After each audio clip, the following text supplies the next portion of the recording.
नमस्कार दोस्तों, actors guide के 12th पार्ट में आप सबका स्वागत है। पिछले पार्ट में यानी 11th पार्ट में आप लोगों ने अंकित जी के एक्सपीरियंसेस सुने होंगे और बहुत अच्छा रिस्पांस मिला, उसके लिए बहुत बहुत धन्यवाद। आज हम बात करेंगे वॉइस एंड स्पीच की, शुरुआत करेंगे वॉइस एंड स्पीच की। दोस्तों, बहुत अजीब बात है कि जो चीज़ हमें मुफ्त में मिली होती है या आसानी से मिली होती है, उसका महत्व हम अधिकतर नहीं समझ पाते क्योंकि उस तरफ ध्यान नहीं देते हैं। अगर किसी भी जिस चीज़ की तरफ ध्यान दिया जाए वो चीज़ आसानी से समझ में आ जाएगी, लेकिन हमारा शरीर जो हमें पैदा होते ही मिला है, उसके साथ रहते रहते हम उसके बारे में अपनी अवेयरनेस खो देते हैं। और उनमें से एक बहुत महत्वपूर्ण है हमारा गला। गला, अगर मैं इसके महत्व के बारे में बात करूं तो आप सब जानते हैं कि कम्युनिकेशन का बहुत बड़ा साधन है और हमारे जीवित रहने के लिए भी सबसे महत्वपूर्ण है, क्योंकि सांस नली, सांस हम लेते हैं, ऑक्सीजन अंदर जाती है और यही हमारी प्रक्रिया जो है उससे हम बोल पाते हैं।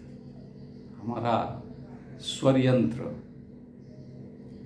यहाँ पर हवा लगती है और यहाँ से वाइब्रेशंस जब होते हैं तो वो साउंड बन के बाहर दूसरों के कानों तक पहुँचती है और कम्युनिकेशन शुरू हो जाता है। डायलॉग्स बोलते हुए बीच में सांस कैसे लेनी है, अगर सांस रुक गई तो दिक्कत होने लगती है, टेंशन बढ़ जाता है। अगर प्रॉपर ऑक्सीजन नहीं जाए अंदर, उससे भी बहुत सारी गड़बड़ियाँ होती हैं। तो सांस की प्रक्रिया बहुत महत्वपूर्ण है। कितने तरीके से सांस ली जा सकती है? देखिए, एक तो ये, जब हम सांस लेते हैं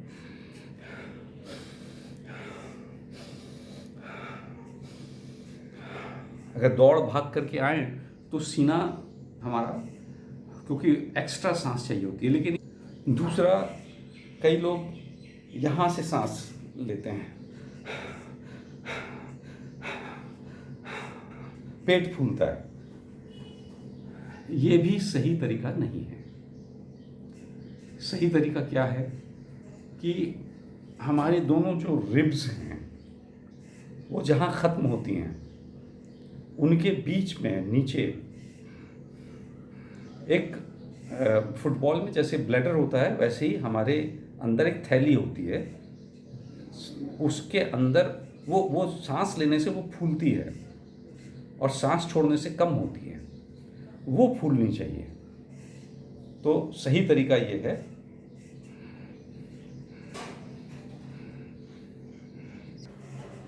अगर हम बेसिक्स को याद रखेंगे, बार बार आगे जाएंगे और पलट करके बेसिक्स को एक बार देख लेंगे, तो हम हमेशा मजबूत रहेंगे। इसलिए मैं बार बार बेसिक्स की बात करता हूँ और ये बेसिक बहुत ज़रूरी है। घड़े में अगर हम मुंह डालें तो आवाज़ गूंजती है ना, तो यहाँ का हिस्सा जब हम काम में लेते हैं तो यहाँ से आवाज़ गूंजती है हमारी। ज़्यादा बड़ी स्पेस है तो यहाँ से गूंज करके आवाज़ निकलती है। ऊपर आते हैं तो जगह कम होती जाती है, तो हमारा स्वर भी जो है वो ऊंचा होता जाता है।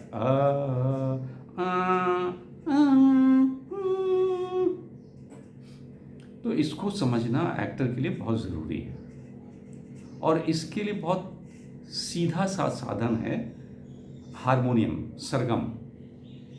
अगर हारमोनियम आपके पास है तो बहुत अच्छा है, नहीं है तो नाक के स्वर को अपना सेंटर मान लीजिए।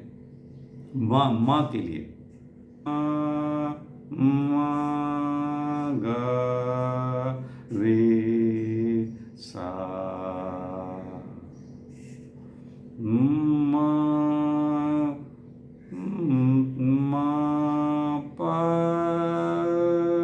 ध नी सा सा नी ध प म ग रे सा। तो ये अपने गले को समझना बहुत ज़रूरी है, कौन सा स्वर कहाँ पर स्थित है, जिससे कि आप एक एक्टर आसानी से जब जो स्वर लगाना हो लगा सके। तो अपने गले को समझना बहुत महत्वपूर्ण है। इसके लिए रियाज अभिनेता को ज़रूर करना चाहिए। चरित्र के अनुसार एक अभिनेता को अपने स्वर बदलने पड़ते हैं। जैसे गाने का बेसिक स्वर होता है, कोई गाना स से शुरू होता है, कोई म से शुरू होता है, कोई न से शुरू होता है। तो ऐसे, और एक बार जो सुर लग गया, सही सुर लग गया तो पूरा गाना सही होगा, और गलत सुर लग गया तो पूरा गाना गड़बड़ हो जाता है। उसी तरह से अभिनय में एक चरित्र को निभाने के लिए सही सुर लग जाए तो चरित्र सही सही चलता चला जाता है, और नहीं लगे तो गड़बड़ होती चली जाती है। अभिनय बहुत बड़ी रिस्पॉन्सिबिलिटी है।